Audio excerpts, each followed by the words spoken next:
Should I wait for some official to start the? Should I wait for some official to start the presentation? I'll introduce you. Okay, and then yes. Hello. Okay. Thank you for coming back. Hopefully you all had lunch and food. Now we will hear from Vincent Demery from SPCI, who will talk to us and tell us about the mechanics of plates and shells. Water. Take it away. Thank you for the introduction. Thank you for this very nice invitation. This very beautiful place. I was told that I could stay only for the first week, but when I saw the talks for the second week, I booked my stay for 2 weeks because it looks very nice and interesting.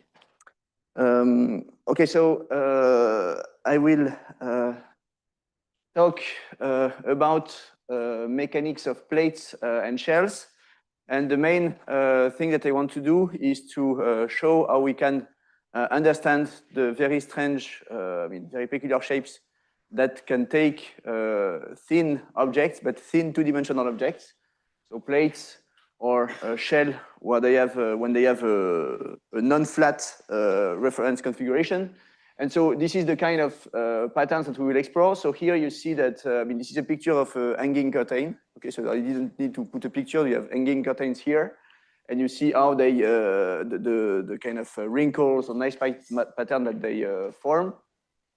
Here, this is a thin shell deposited on water. And this shell has been cut out surface sphere. This is a thin sheet that you see here, wrinkling and wrapping, trying to wrap a sphere, but with different patterns. So you see kind of wrinkles here, but there are also sharp folds on the sides. And here, this is just maybe the simplest example. This is a piece of crumpled paper. But what you see is that in this piece, you have actually you have kind of flat facets like here, or facets with smooth deformation. Alternating with places with very sharp, with very high curvature, and sometimes leaving definitive scars in the sheet. So the outline of these three, for 3 lectures will be first part on general consideration about mechanics and geometry. Second on wrinkling and folding, and the third on stress focusing. So what you see here.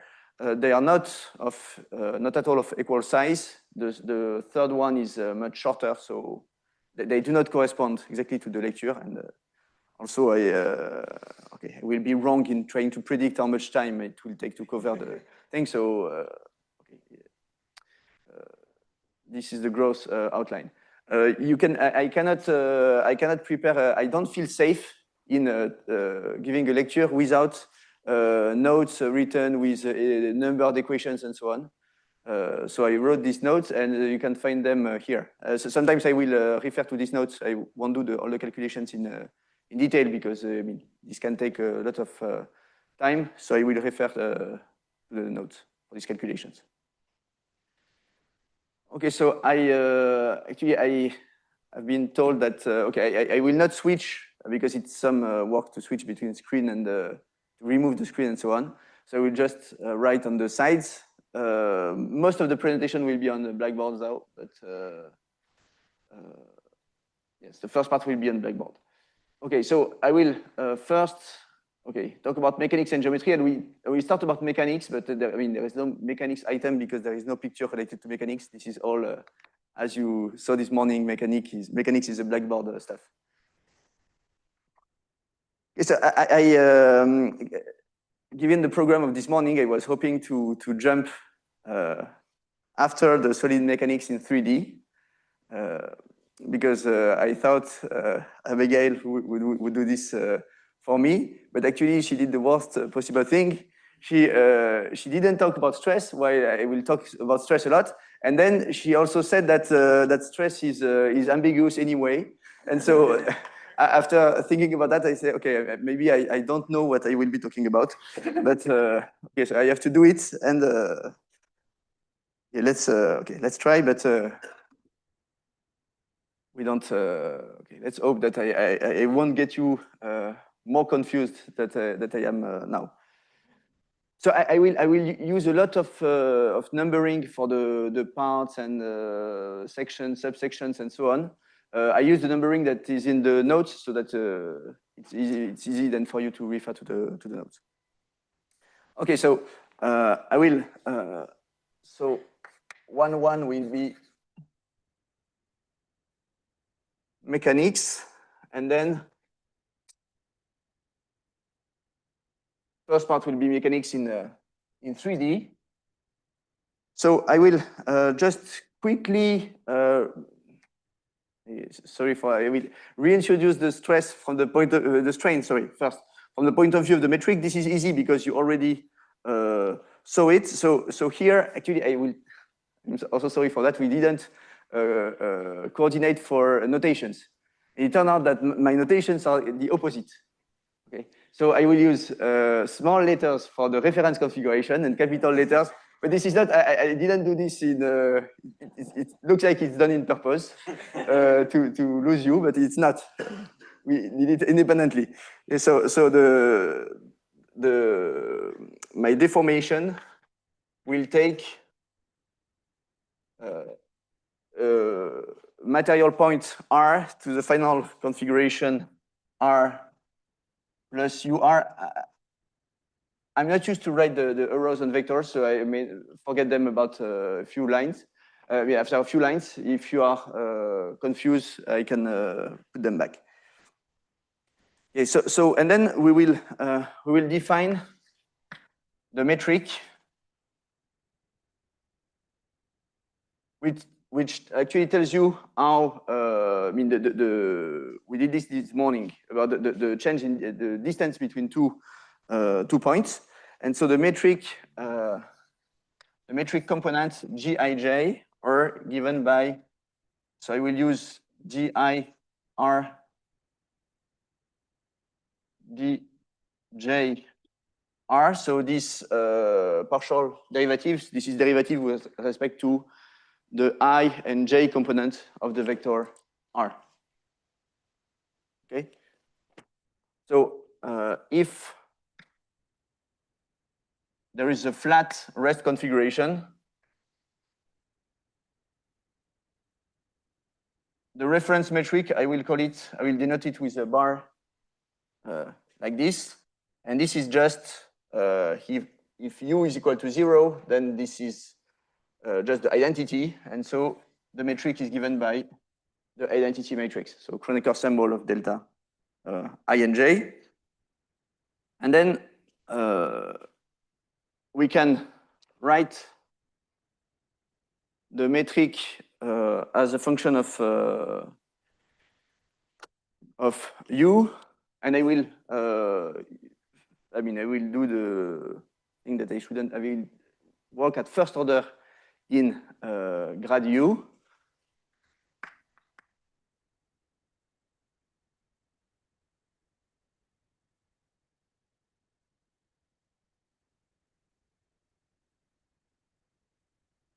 Gij is delta ij plus what we saw this morning, diuj plus dj ui.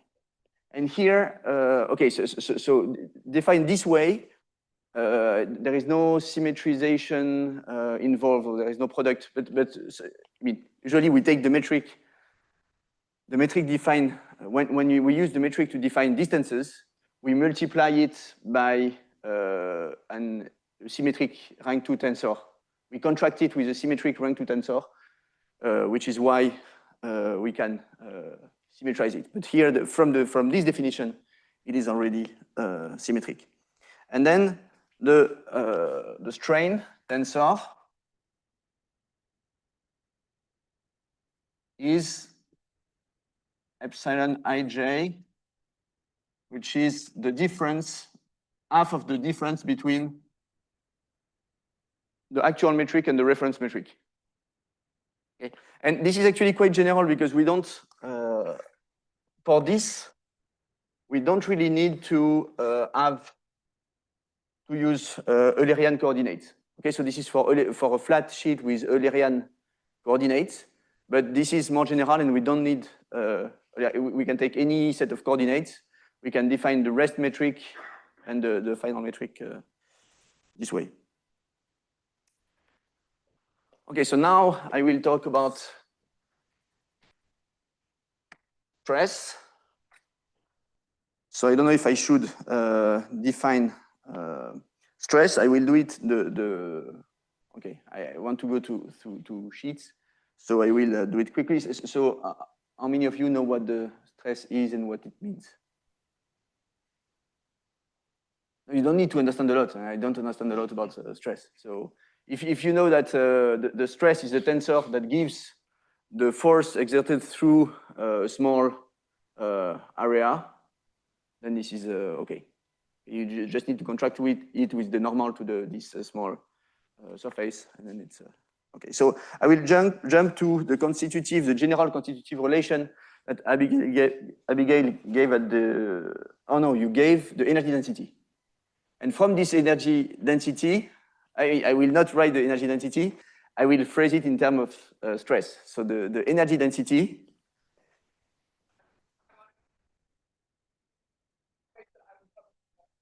Not his fault. Oh, okay. I told everyone I would do it, and then I didn't do it. But I will do it, so I will use the bad moduli, because I will use the dimension-dependent moduli. So here, the stress will be given by, so I take a simple linear material, and so to build this rank 2 tensor in a rotationally invariant way from the strain, I can have two components. First, I can take something proportional to the strain, and then I have some ugly coefficients here, and then I can take the trace of the strain times identity. Okay. And here E is the Young's modulus, and nu is the Poisson ratio.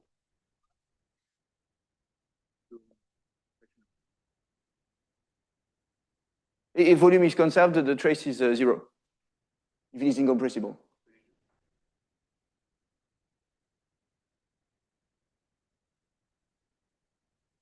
No, if you no,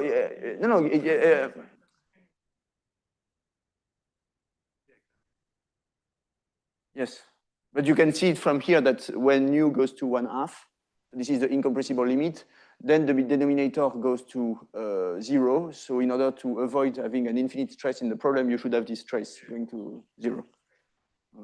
So incompressible is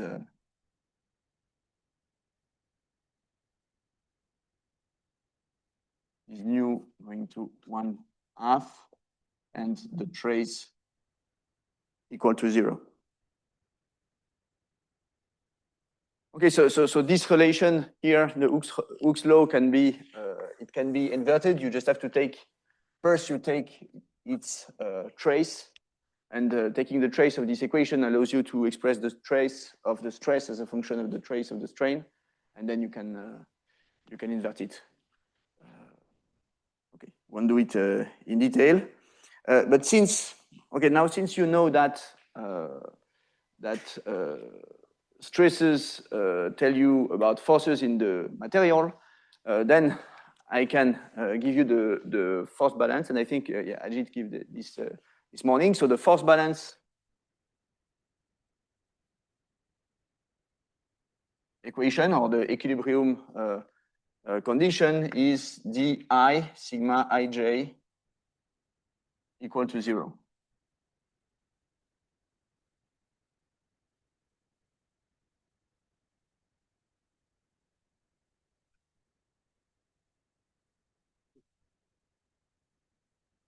This is everything here is defined. Okay, so then I thought about it over lunch, because okay, so this is defined, I think, with respect. So this is with the reference coordinate. Yes, everything here is defined in terms of reference coordinate. Yes, it's yes, I assume small strain here. And last thing on the 3D mechanics is the energy density.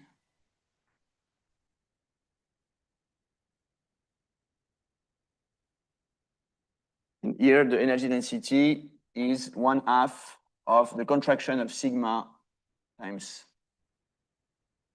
epsilon. So I will use, I mean, depending on the problem that you have, it may be most convenient to use this one or this one. It's hard to tell in advance. A priori, these two formulations are equivalent, but it may not be that easy to go from one to the other, especially for sheets.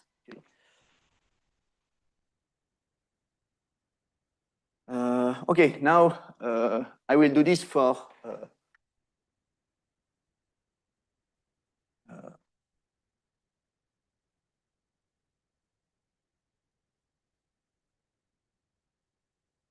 I will define the strain for plates.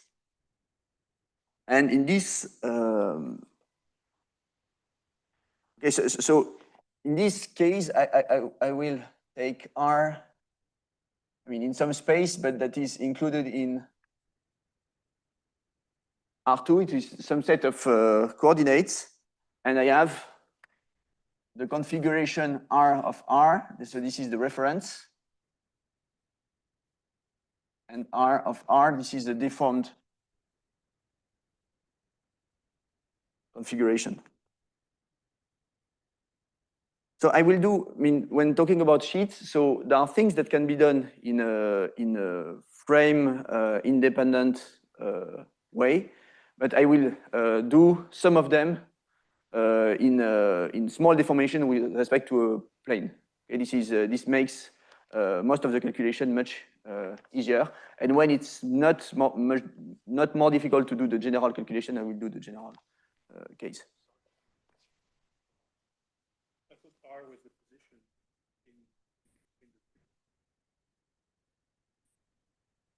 in the small.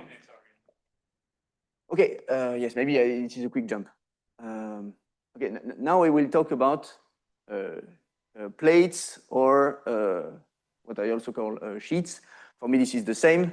This is an object like this one, okay, that has a thickness that is much smaller than the lateral dimensions. And what I want to do is, I mean, Ajit discussed it a lot, I mean, in detail with beams and rods this morning. What I want to do is to describe it as a two-dimensional object.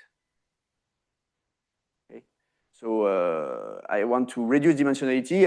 I will need to go from three-dimensional elasticity to an effective two-dimensional elasticity for this plate. Okay, that's the first thing. Second, I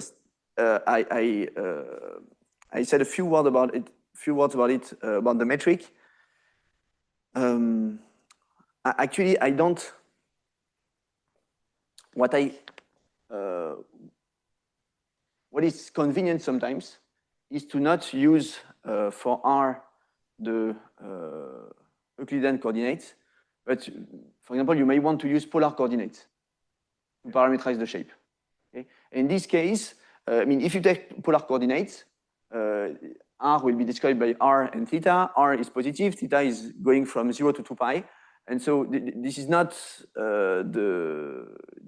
these are kind of curved coordinates. I will come back to it later. But I want to be able to describe my reference configuration as a function of these curved coordinates, if I wish. Yes, yes, sorry. So, yes. R and R, bar and R, R. Yes.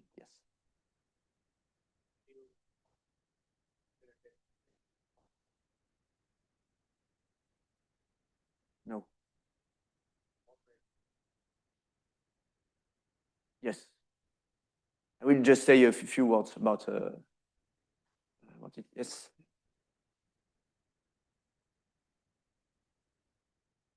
So here it's the same. Here there's no difference, but this is a special case. I may, if I use polar coordinates for a flat sheet, actually R will be R theta, okay, and R bar will be, so it will be a function of R and theta, and it will be, for example, the R cos theta, R sine theta, and 0. Okay, this is the flat sheet, but with position written in reference coordinate. As we will see later, the metric is not trivial here. It's not the identity. So.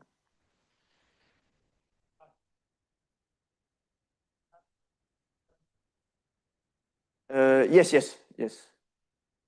Yes, also, I mean, yeah, I could also have, and I will consider this case, I could also have R of X and Y. This is just another configuration, and here I can put X, Y, and here zeta of X and Y. And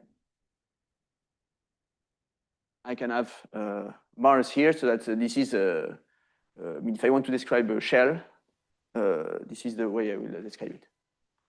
I will come to it in actually hopefully today. Okay, now I will actually use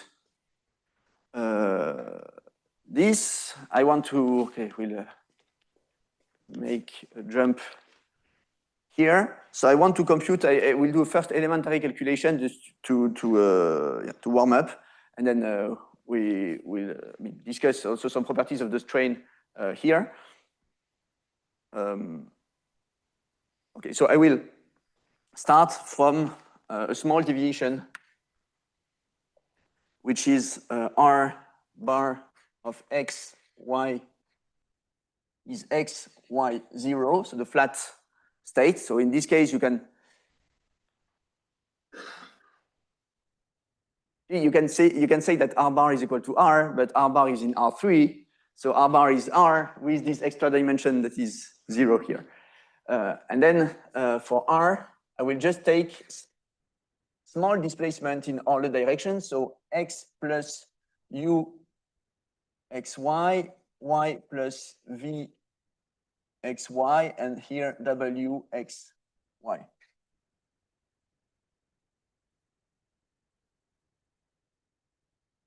Okay, now from this, you can compute the rest and different metrics. So if you compute the rest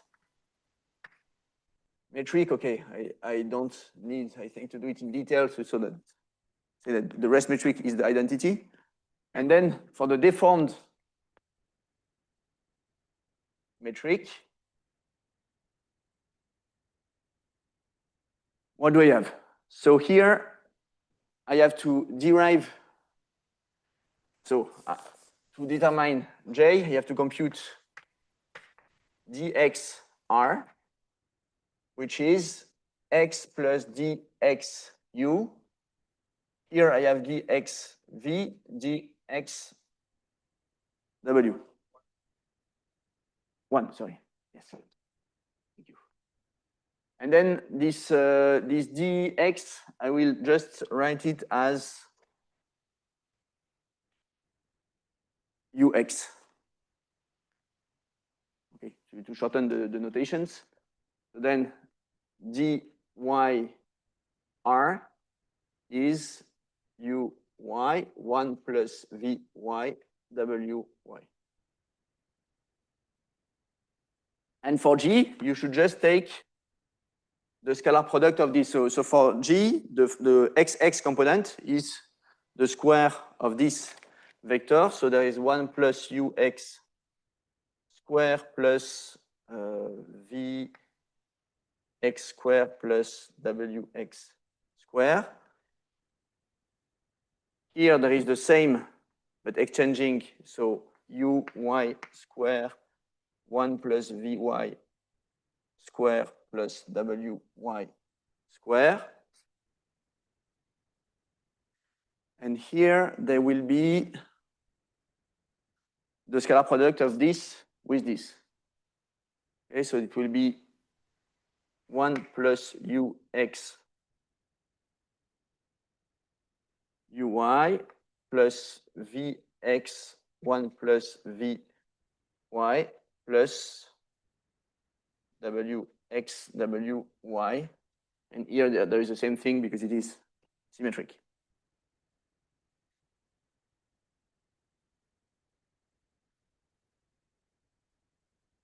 Okay, now here comes the first, so now so this is the complete form, but I have assumed, have I? No, now if I assume, I want to assume small displacement, okay? And so if I assume small displacement, I want to write it to the lowest order in the displacement.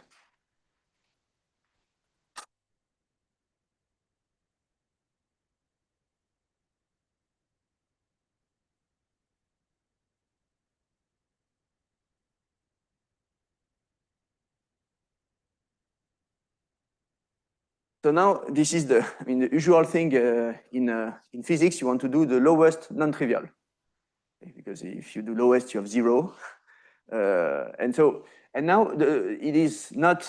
What is not obvious is that you see that you don't have the same order, the same lowest non-trivial order for uv and for w, okay? Because for u and v, you will have from this you will have a first order in U, okay? But W, the same for V here. Here you have also Uy plus Vx, but for W, you always have W square, okay? So this means that when you look at displacement, so U and V are in-plane displacement, W are out-of-plane displacement, and so when you consider small displacement, you should do it, but with a different scaling, okay? So the scaling will be U will scale as V and will scale as W square. So since we're talking about small displacement, saying that U scales as W square means that W is much larger than U, okay? And remember this morning for Euler-Bernoulli beam theory, we talked only about vertical displacement and we neglected the in-plane displacement, and this is exactly this. Okay, because the in-plane is much smaller than out-of-plane. Okay, and then for this order, I want to give the strain. So this is G minus G bar divided by 2. And what I get here is Ux plus Wx square over 2. And here Ux plus Vy plus Wx Wy over 2. Here, this is the same, and here, this is the same as here, replacing x by y and u by v.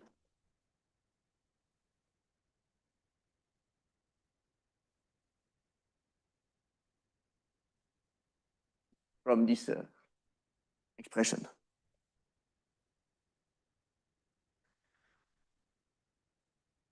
Okay, so, but if we, so here, this is the limit of small displacement, but what Abigail told you this morning is that in some cases, if you have rotation, of course, then it is, you have to keep all the, you have to go to the, to keep all the terms in the displacement.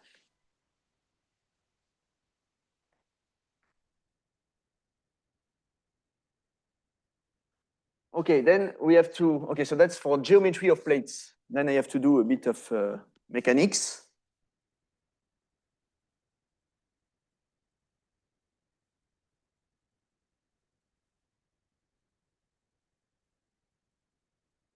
So to do mechanics, I mean, I need to understand what happens in the, I mean, to understand, to have some understanding of some idea of what happened in the, along the thickness of the plate. And so what does the 3D mechanics become when I consider, when I look across the thickness? So when you look at the sheet, you have to take, basically what you have to do is to, when you go from 3 to 2 dimension, you have to tell what happens in the dimension that you remove. Okay. And so there are basically two kind of conditions. One is, I mean, there is a plane stress and plane strain. One is for the case where the free edges are, the boundaries are free. So this is for a thin material. And the other limit is more relevant for an infinitely long sample. If you think, if you want to model these sheets are as a rod, as we saw this morning. Okay, imagine that this is a rod. I apply here a point force, and I want to model it as a rod. In this direction, it is very long, okay, compared to the thickness. So in this case, you will take the plane strain, and the other case, when it's free, you will take the plane stress.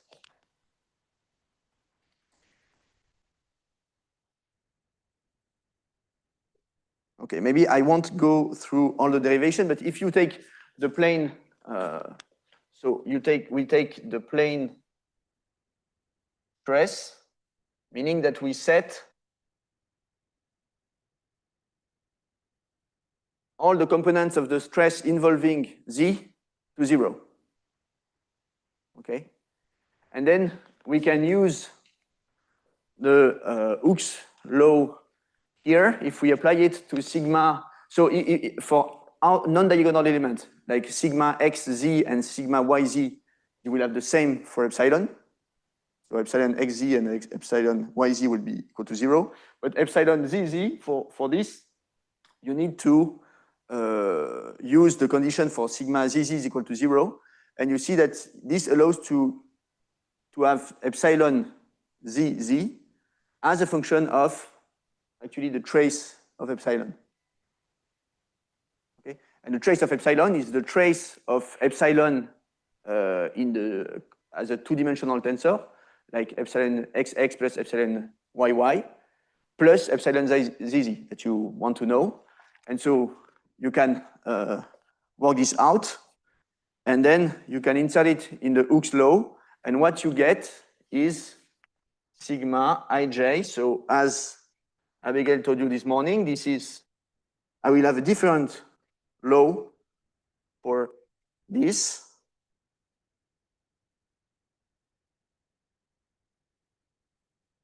Here I put a 2, meaning that this is just epsilon xx plus epsilon yy, delta ij. And you can notice that some coefficient has changed.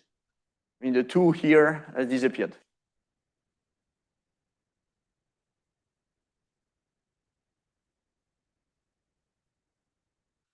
Okay, but then I want to, I want to integrate over the thickness of the sheet. Okay, I just want to know what force the sheet is able to stand. So for this, I integrate over the thickness, and the thickness is, my thickness will be T. And so what I'm actually interested in is sigma ij2, which is this sigma ij integrated over the thickness. Okay, and so you have a T here. And I define y is equal to ET, and this is the stretching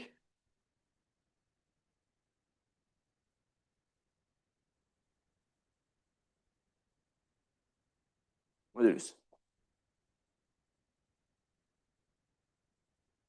Okay, so for sheets, we will not use E and T. We want to have a theory with moduli. Okay, so y is the first of them.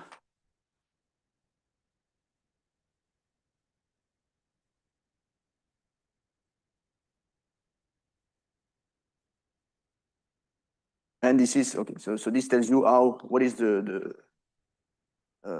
how does it take to extend this sheet.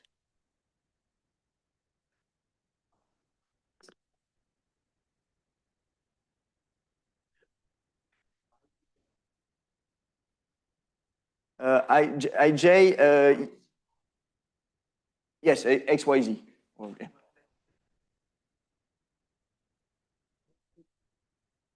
On the bottom. Here, yes. Yes. Yes.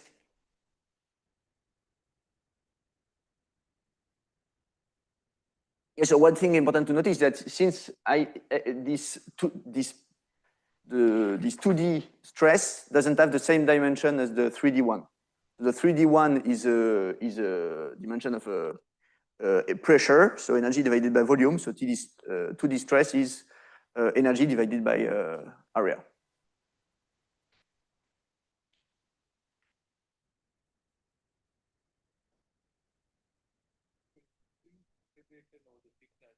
And given that the strain tensor is now in this metric form, so there can be some underlying curvature or essentially a length scale associated with the, let's say, the stress-free contribution. Okay?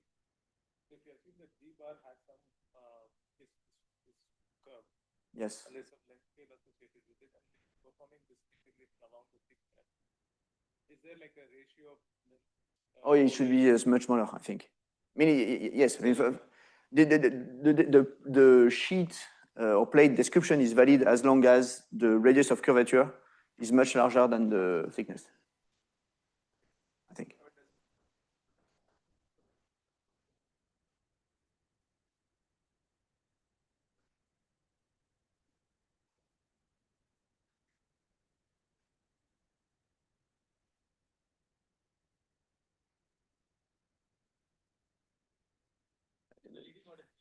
Yes.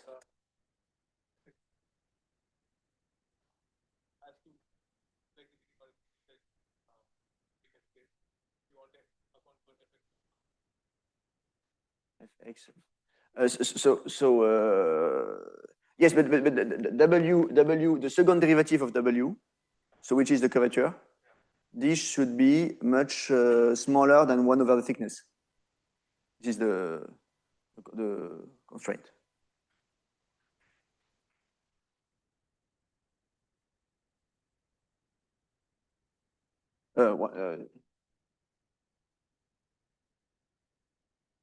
This.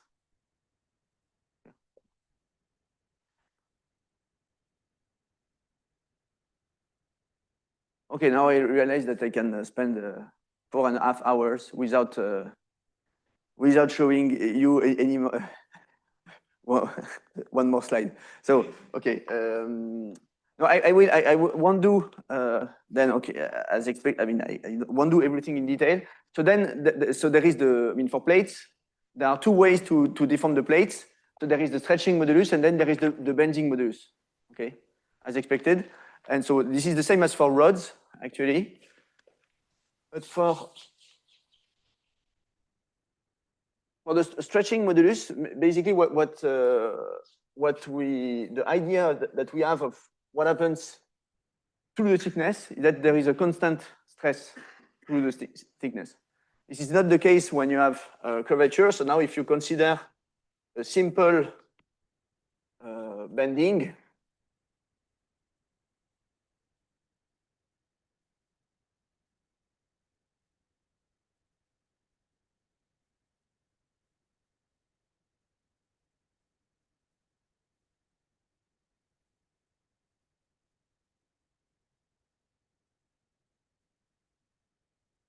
okay, I exaggerate a little bit. This is my center line. This is a bent, imagine a sheet that is infinitely long in the y direction, and I bend it this way. And what this bending creates, so my center line will have the rest length of the sheet. And actually what is not too difficult to see is that if I look at this, what happens here, the strain in the x direction should be just z over r, where r, okay, here r is the radius of curvature of this. This is just computing the length of circles. Okay, the elongation is how much a circle at this height is longer than this one. And here the limit in z are minus t over 2 and t over 2. So this is pure bending, meaning that if you integrate this strain over the thickness, you find 0 stress, the strain or the stress. Okay, so from this and all I mean, you can solve the mechanics in the sheets. What you find is that you find sigma x, that is E 1 minus nu square epsilon x x. And now if you integrate over the thickness, the energy density of the sheet, sigma x x epsilon x x dz, so this is the three-dimensional energy density, what you find is b over 2 r square with b the bending modulus, which is e t cube over 12 1 minus nu square.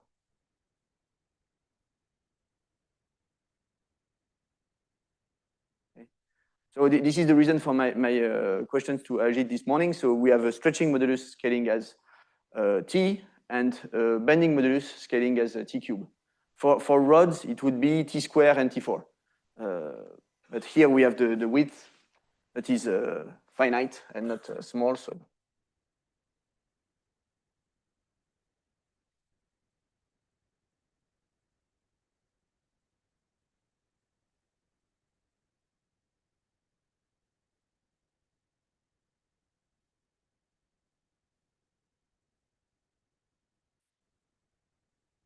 from the stress, so here we have the stress with these two relations, we have the stress through the thickness. So we can also compute the moment, and the moment exerted through this section is the integral of z sigma x x, and this is just b over r.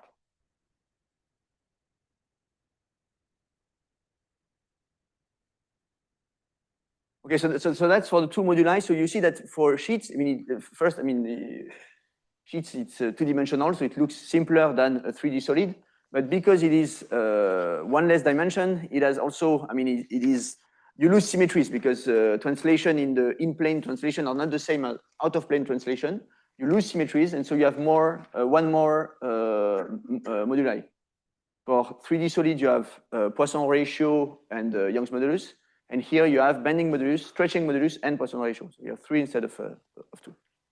And all the sheets are characterized by these 3 moduli.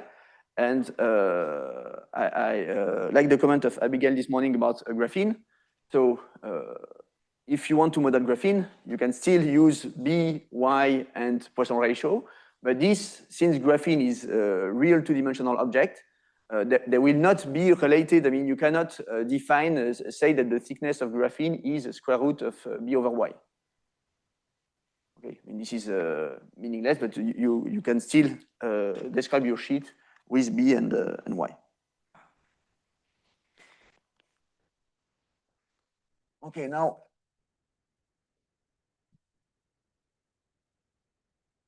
that we have these ingredients, I will go to the main equation for plates. So force balance, there will be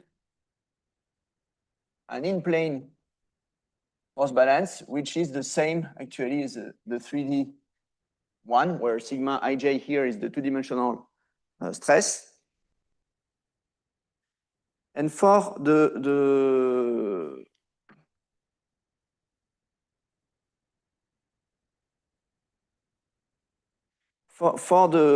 out of plane force balance, this is more tricky.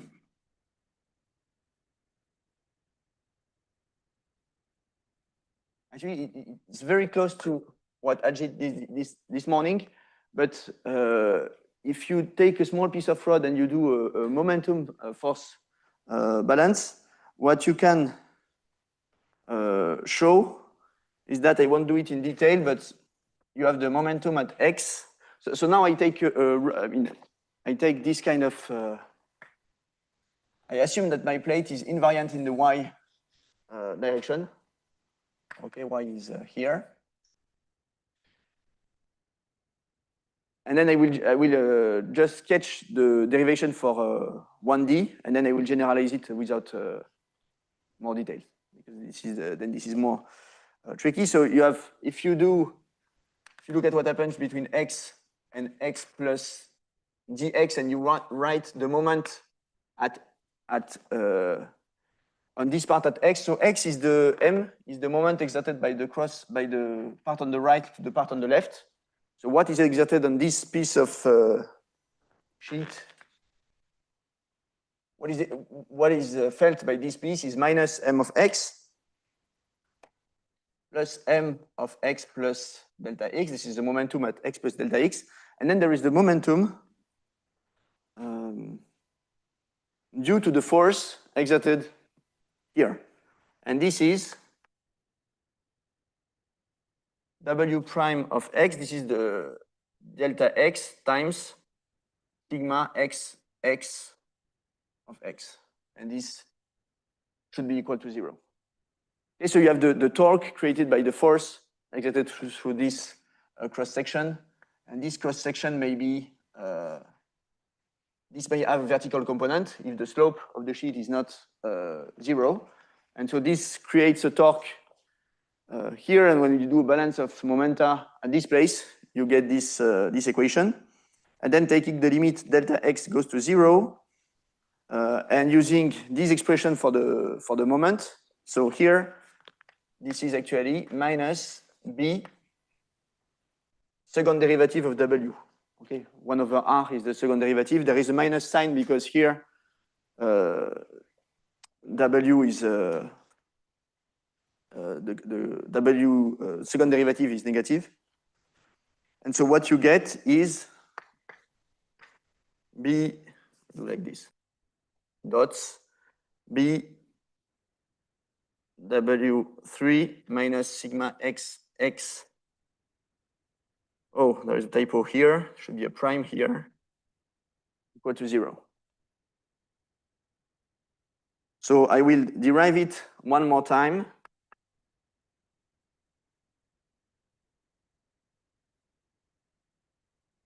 The X4W is equal to dx sigma X X dx W. And now I pretend that the two-dimensional generalization of this is just B nabla 4 W is equal to di sigma ij dj W.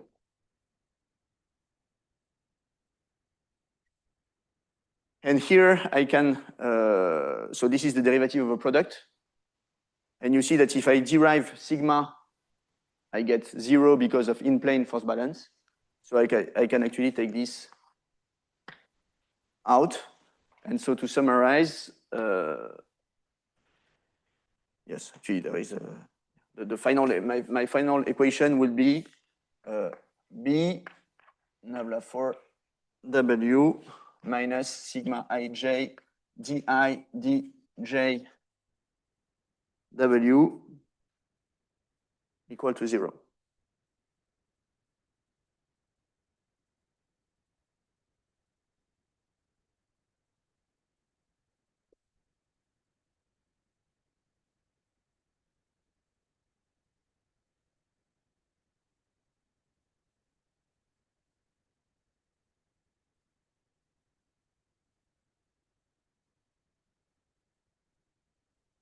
Do you have any question?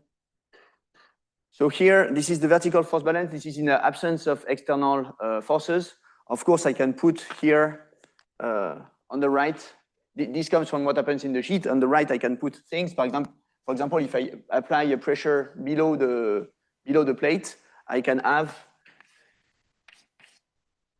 P here.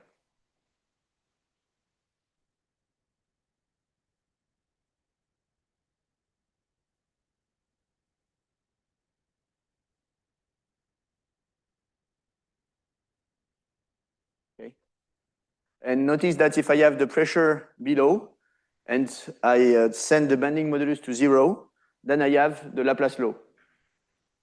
This is because in the Laplace law is the surface tension times the curvature is equal to the pressure, and here the stress corresponds to some kind of surface tension. It's the tension in the sheet, and tension times curvature. This can compensate pressure that you apply below.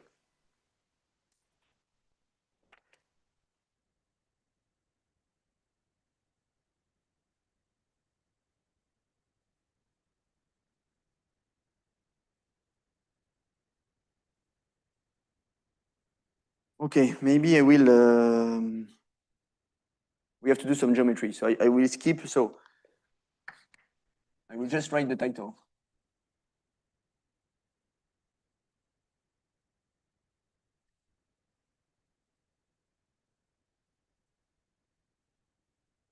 Actually, all that I wrote here in these equations are for small deviation with respect to a plane, because if the deviations are large, then you need the covariance formulation for elasticity. So this exists. It is more complicated. It's just that, for example, dy, di, dj of w need to be replaced by the curvature tensor, which is Cij, which is the normal to the unit normal to the surface times di dj r.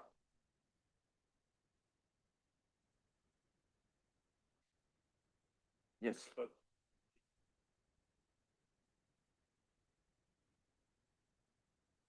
No, okay, so what I will do in a few minutes is small deviation with respect to small deviation to a plate. So small plus small is will still be small.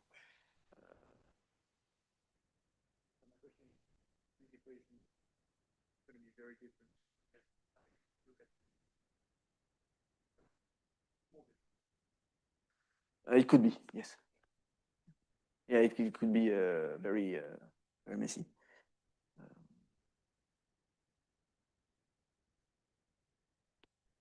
And then di sigma ij equal to 0 is dy sigma is replaced by di sigma ij equal to 0, and if the rest if the rest configuration is not flat or the rest coordinate have some curvature, then you cannot use. You have to make a difference between covariant and contravariant indices.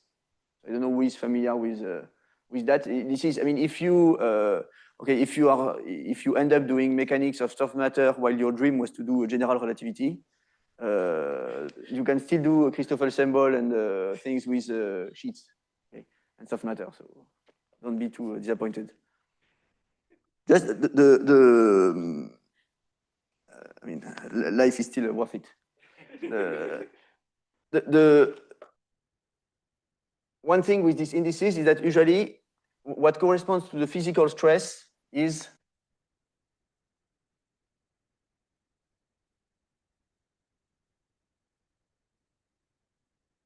the one that has the dimension of energy over length square is always sigma I j. Is this one? You need one index up and one down, and you see that with the, I mean, you can shift them with the metric, but they can have some factor coming from the metric if you take the two indices up, for instance.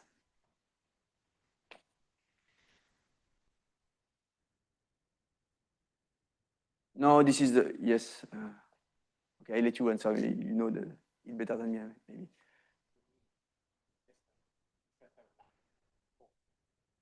Yes. That has the dimension of okay, my yes. Force per unit length. Because then, for example, sigma ij, okay, this is this one.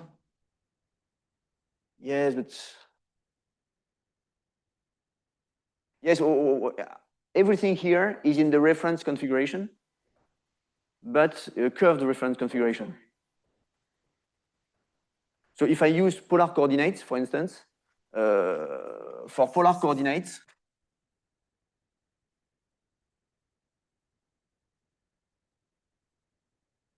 this is an example. You have R bar. This is the one that is here. Okay. If I compute the metric associated to this, I just find 1, 0, 0 R square.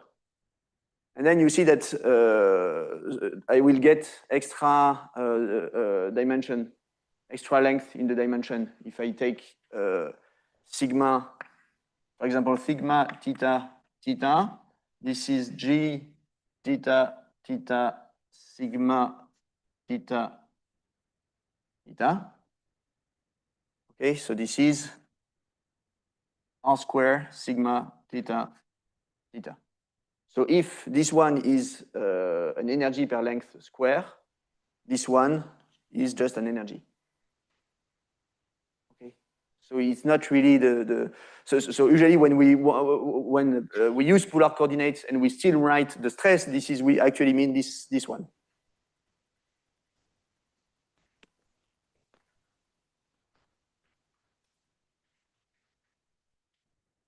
So actually the covariant formulation may be intimidating, okay, because this I mean you have to put you have the derivative and then you have two Christoffel symbols because this is a rank 2 tensor. What is funny is that if you want to take a very simple example, is that you can take polar coordinates, and for polar coordinates, we'll just write it. Here for polar coordinates, what you get is you can compute the Christoffel symbols. They are, I mean, very simple. It's just that there are many of them, but many of them are 0. And what you get is you get dr sigma rr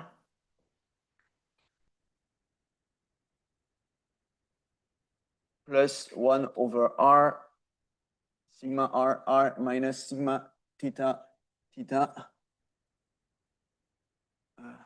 equal to 0. So this is if sigma r theta equal to 0, so no shear. Okay, look at the configuration with only axial displacement, for instance. And this can be rewritten as dr of r sigma rr equal to sigma theta theta. And this is in 2 dimensions that what you would get if you take a small piece of plate here and you make the force balance in the radial direction. You will get exactly this relation. And this comes out naturally from the force balance written in a covariant way.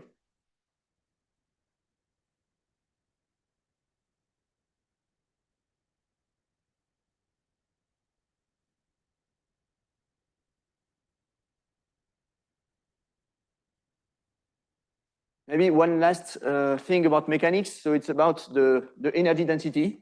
So as you see, writing covariant equation is very, I mean, even I don't even write the out of plane equation. It can be very cumbersome. But if you express it in terms of energy density, the energy density has a very simple form.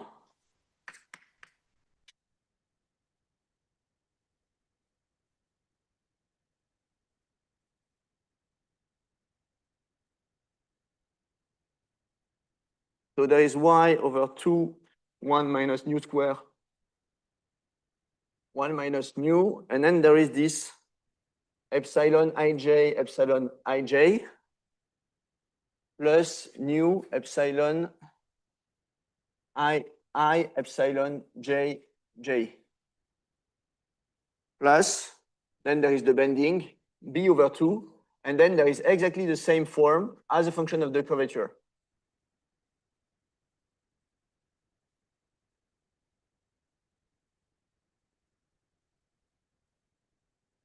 So it's I find it funny that all this mess is so simple when you write it as a function of as an energy density.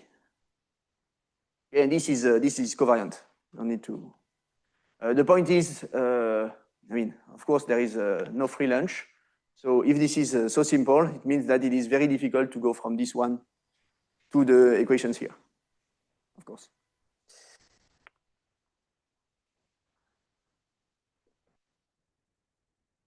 Okay, so final comment about mechanics.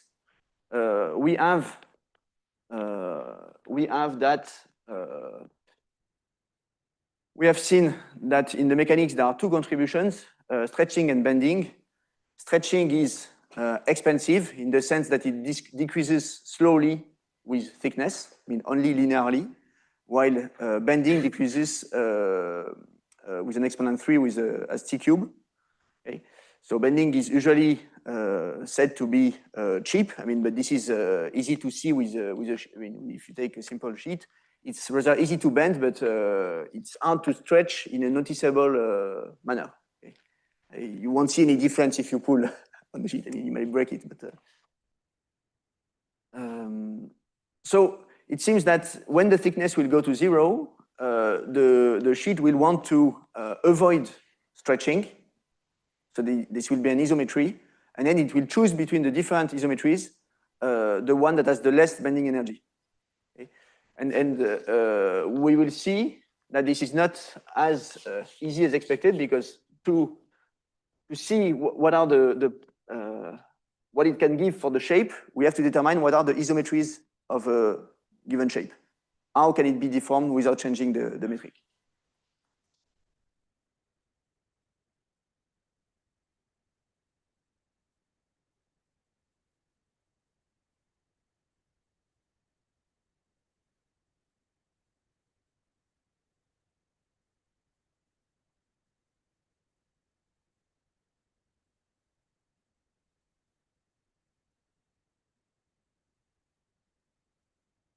Okay, so we start with the most important thing to know about sheets, and this is what makes sheets actually different from, so different from rods. This is the Gauss theorem. So I will first derive it, and then I will discuss its implication. So for this, to do it in full generality, I will start with a shell with rest configuration that is written there, which is R bar X, Y, and some out of plane configuration. So this rest shape is not necessarily flat. And then R is X plus U, where U is a function, Y plus V. And here, this will be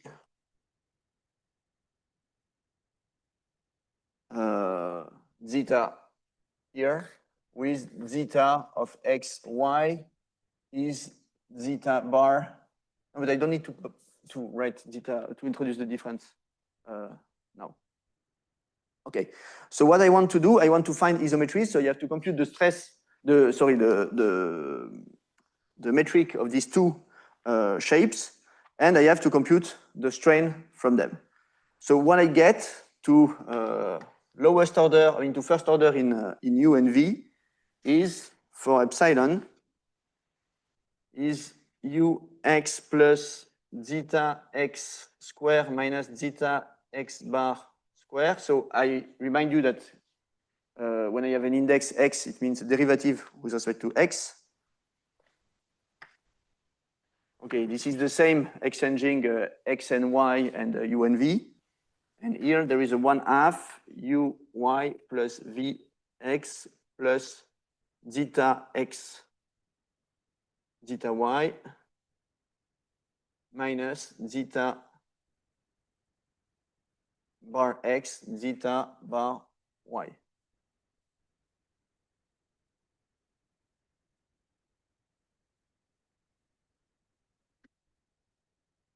And what we want to do, so we are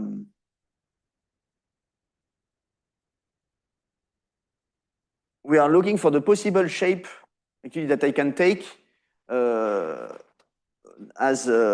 I can take to have an isometry. And what you will see is that actually, since I said that the in-plane displacement are much smaller, the in-plane displacement can take some extra length, or they can be used to absorb, to get rid of the strain, but they will not modify the shape substantially. Okay, so the final shape is basically mostly given by zeta. So I want to, from this expression for the strain, I want to get rid of the in-plane displacement to have an expression for zeta only. Okay, and this can be done with the following combination.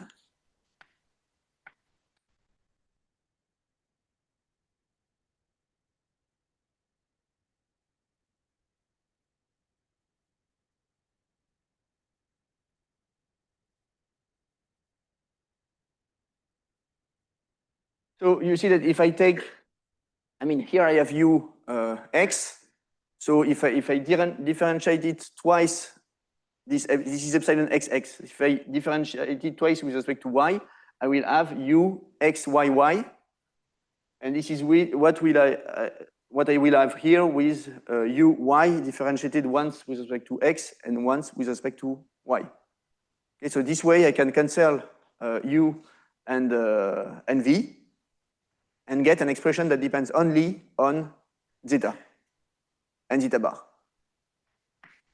Okay, so you can do this calculation, and what you find is this. So actually, you see that the contribution from zeta and zeta bar, you just have a difference. I mean, they don't talk to each other. So you have a contribution from zeta and another from zeta bar. And what you get is this, where I just need to define k and k bar.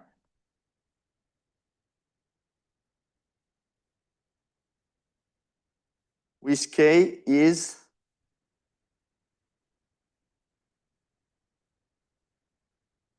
the determinant of zeta ij. So the determinant of actually this is zeta ij is just the curvature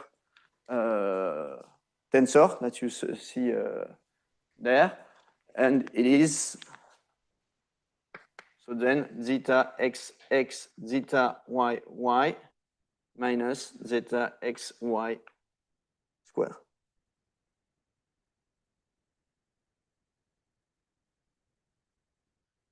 So this is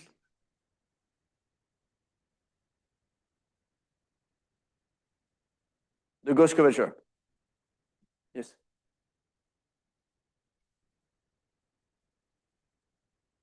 No, I don't integrate it out. Oh, yes. What I achieve is that I have this, I have an expression for the strain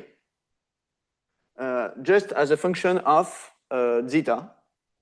And when I say zeta and zeta bar, and this characterize the shapes. This fully characterize the initial and final shapes. Yes.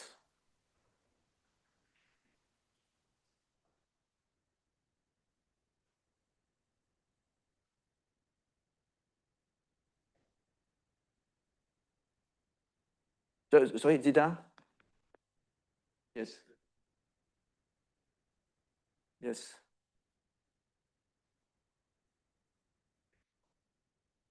Oh, so these are derivatives.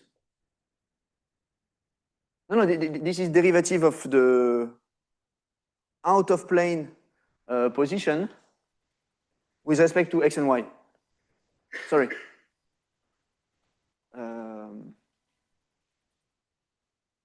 So this curvature tensor here in zeta ij, this is a symmetric tensor that you can diagonalize. Okay? And when you diagonalize it, you will have zeta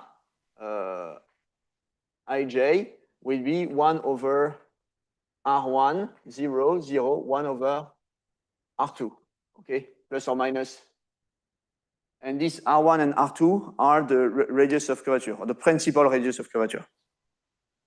So this Gauss curvature, yes, is the product of the two principal curvatures. Okay, is it clear what the Gauss curvature is? So now, conclusion from this. I mean, we still don't know if this is valuable or not, but conclusion from this is there is no isometry from zeta to zeta bar if they don't have the same Gauss curvature. That if this is non-zero, you have an equation for the strain, but the strain should be cannot be zero. Okay? Since we are looking for isometry, we want to cancel the left-hand side here. And so we have to cancel the right-hand side. Okay.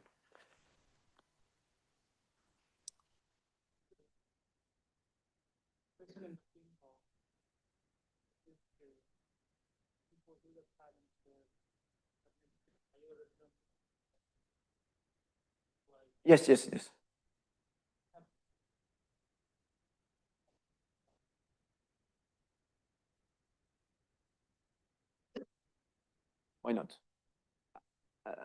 I don't see.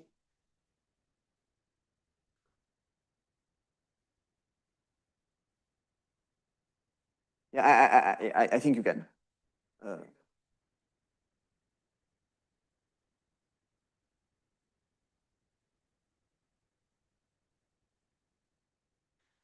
Yes, but then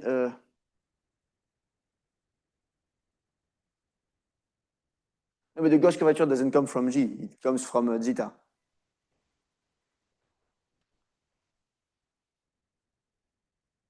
Oh, you mean the left-hand side? Yes, but it's less trivial how to eliminate the in-plane displacement if you have quadratic terms. So I think this is doable, but this is far too difficult for me.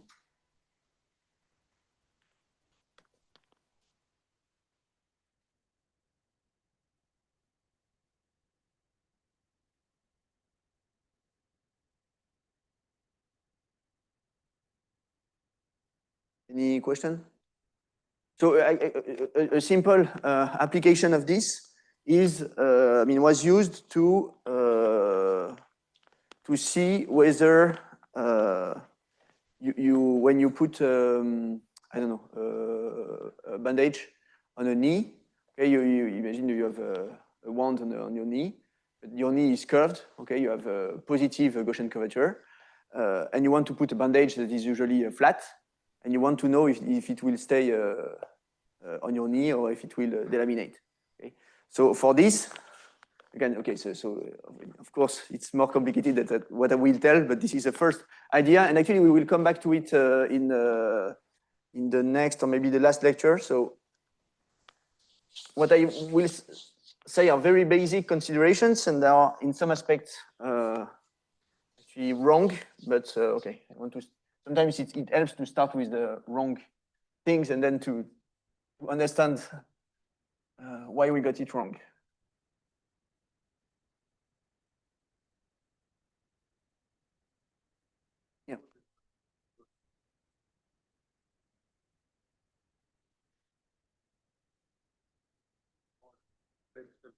Yes.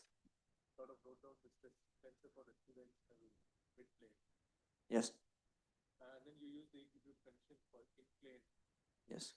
That's the in-plane. Yes. And you have to write down the moment balance separately from the gradient. Yes.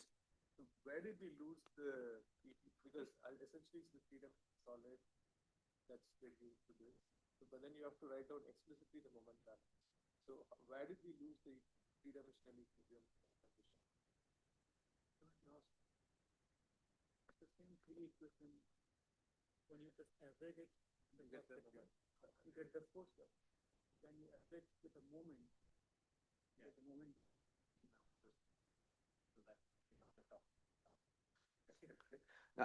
I think my answer would be that these are two different modes of deformation.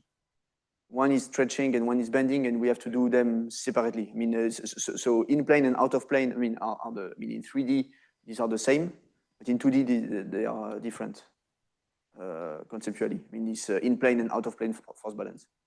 Also, I think one could also derive the force and moment balance of the plate equation from the 3D equation by integrating in the cross section, but one is simple average, other is first moment, and then you average. Yes, yes, yeah, yes. Yeah.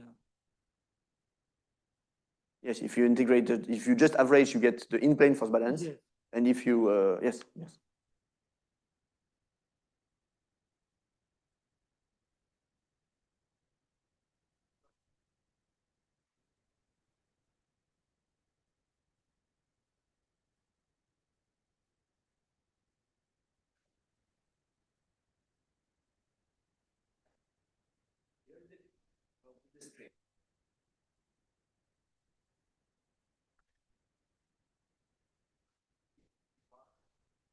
So I don't know what about, okay. So you say that the Gauss curvature can be obtained from geometry only, just from G. Yes, I think they are the same. I think they are the same. The thing is, I mean, at first I was I said, okay, sheets will be much easier than general relativity because it's 2 dimensions instead of 4. But the difference between sheets and general relativity is that in general relativity, there is no outer space. I mean, you have no embedding of your the universe in I mean, know that we know, but actually, but general relativity itself, this theory is defined in the 4D universe, and there is no embedding. And while here, there is an embedding because there is a 3D space, and there is force balance in this direction, so we really need the 3rd dimension. And sometimes this is needed, and this breaks hurts the beauty of the general relativity equations. And but okay.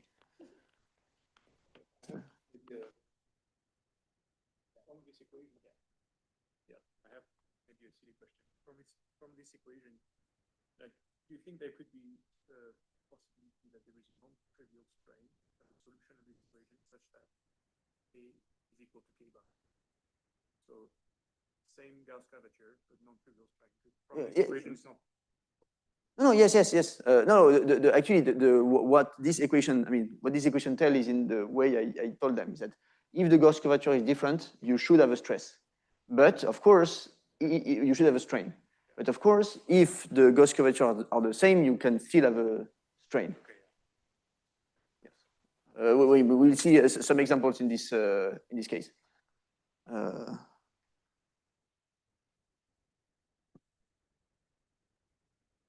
Okay, so let's, yes, I will use my example. So the example is the knee, okay?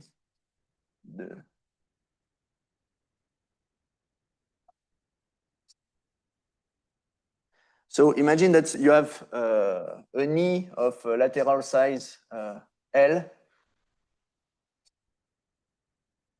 and then it has a radius of curvature, okay, which I take to be different from L, or you just rounded a small piece of your knee, okay, which is a radius of curvature R. And then what, if you do dimensional analysis, okay, what you see is that the strain that you will apply to your bandage, so I will call it the Gauss strain. This scales as the Gauss curvature of your knee times L square, just because you have a second derivative of epsilon is equal to K. Okay? So second derivative is just epsilon over L square is equal to K. And so you have E Gauss goes like K L square. And so the stretching energy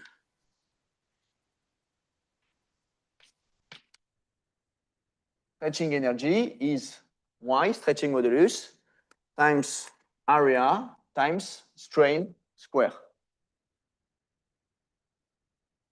And here, sorry, this K, the Gauss curvature is just 1 over R square. So I have L square over R square. And so this is Y L6 over R4.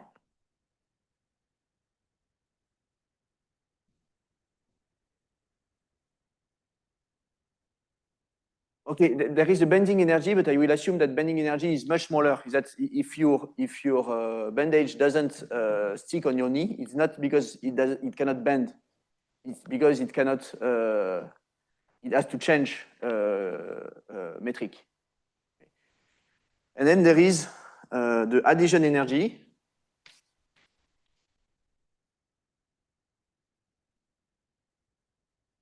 Which is gamma L square, where gamma is the adhesion energy per unit area. And so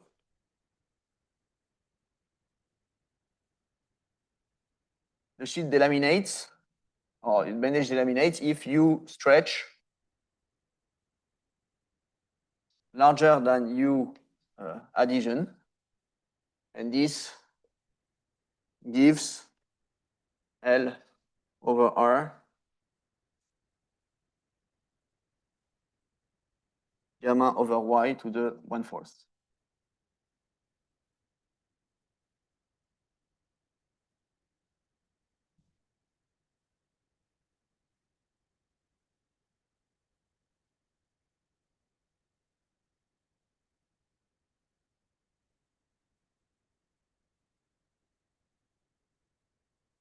Okay, maybe I will, okay, let it here. Then I'll do the last thing that I wanted to do. I mean, the last thing that I want to do, that, not that I plan to do.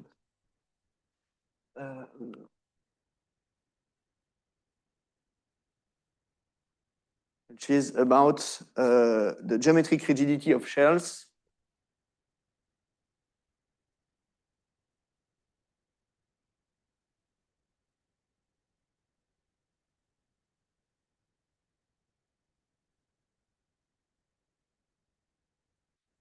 So there, in the Gauss theorem, what we compare is we compare two shapes that can be very different.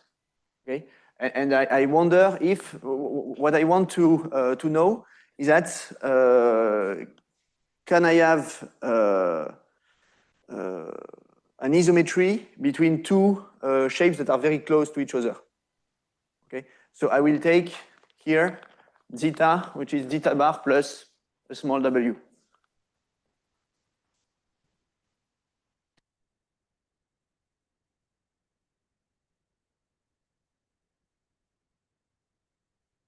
And I want to know if I can have an isometry. I mean, what is the equation for you to have an isometry? So to have an isometry, I should have a 0 on the left-hand side. And what I have on the right-hand side is k minus k bar that I can expand to the first order. And here I have zeta x bar w y plus zeta y bar w x minus 2 zeta xy bar w xy. Okay, I just the first order term they cancel, and the second order term are just the cross term in the squares. And I should have this equal to 0. So this is a PDE for W. This is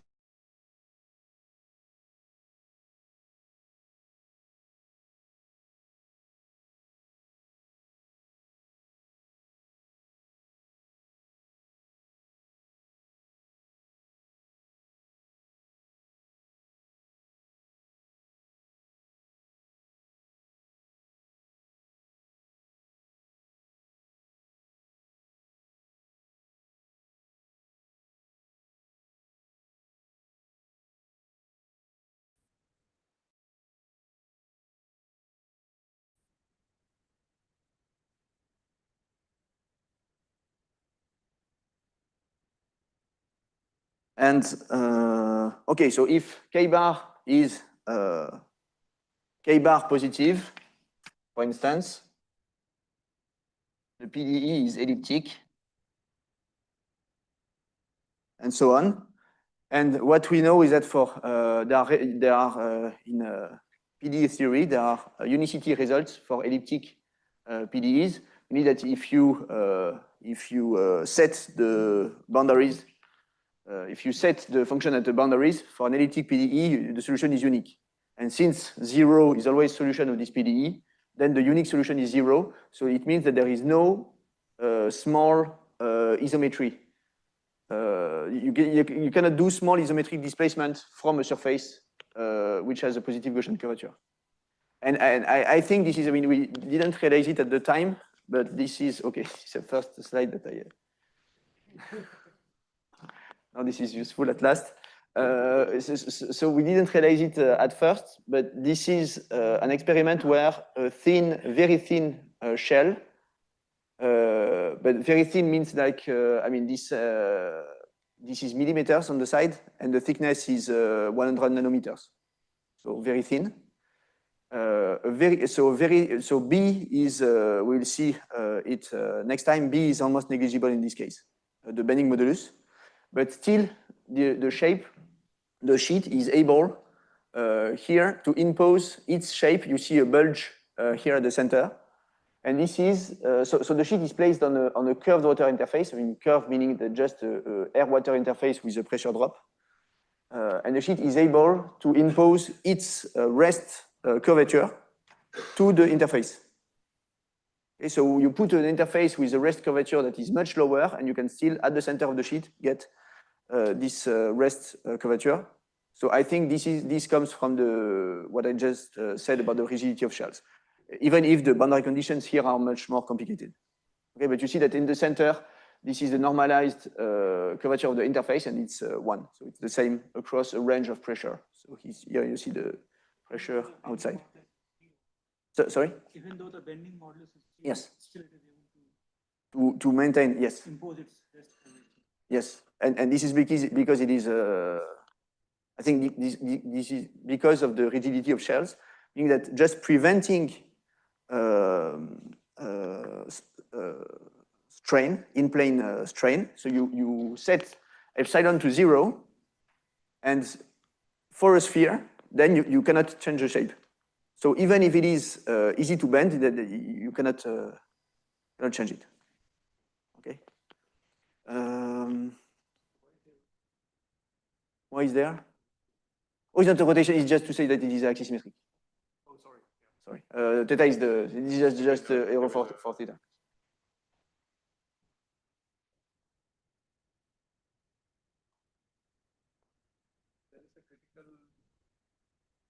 Okay. If the pressure drop is not enough, then gravity comes into play, and then there is not enough pressure, and you have wrinkles at the beginning. You need to be able to inflate against gravity, the interface. Then I think what follows is for next time. So yes. Oh, I should have said that. Wow. Okay. Lots of things to do. 2 comments, 2 disordered comments. One about Gauss theorem. So Gauss theorem, you can see it as the kind of geometric frustration. I told you that sheets are hard to stretch but easy to bend. What Gauss theorem tells you is that they are difficult to bend in 2 directions. Okay, so I can bend them this way, I can bend them this way, but I cannot do both at the same time because this requires stretching. Okay, so if you want to keep something straight, you just have to bend it in this direction. It won't fall. Second thing is, okay, maybe if you want to think about it, is this for your knee bandage? Okay, is this a valid argument that I gave here? And if not, what can we say about this relation? Is it an upper bound for delamination, a lower bound, or okay? So this I let you think about it, and maybe we come to this next time or the next one. The skin. Okay, let's assume that you do a model experiment. You have a spherical cap, you have a rigid, you have a sheet, and then you put some liquid to have a wet contact, and then you do the same experiment. And what will happen, and what is the status of this delamination threshold? Okay, if you have, I will stop here today. If you have more questions, I will be happy to take them, and or we can also discuss afterwards. Thank you.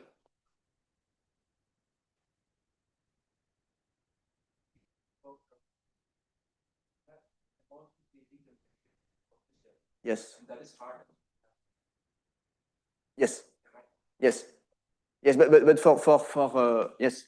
But what is for planes? For example, for planes, you don't have that, because if I take a plane, I can just bending, and here I have. I mean, if I do a very small bending, this is a small displacement, and I don't change the metric, so there is no rigidity of. I mean, planes are not rigid in that sense.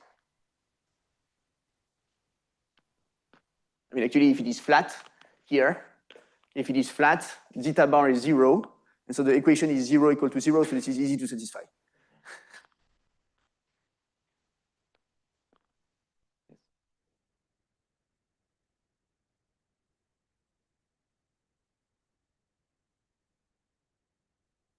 But just stretching.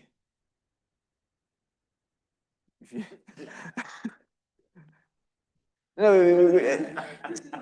no, but there are some examples actually. So I don't know what form the tutorial should take. You will do something with Phoenix, and I don't have something as cool as this. So I was thinking of small calculation of strain in some simple case, so that you work and I just look at you working and answer questions. If this is okay, there will be a tutorial on Thursday, I think.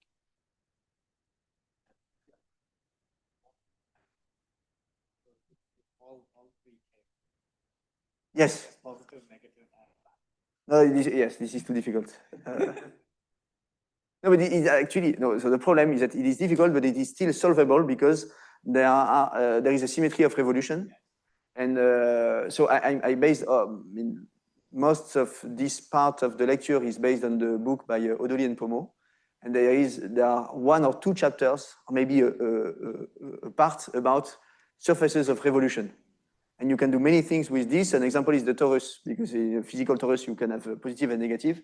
I read the chapters, seeing that if I can present something from this chapter in this lecture, and the answer was no. It's too long, too cumbersome, and they are not afraid of it in the book.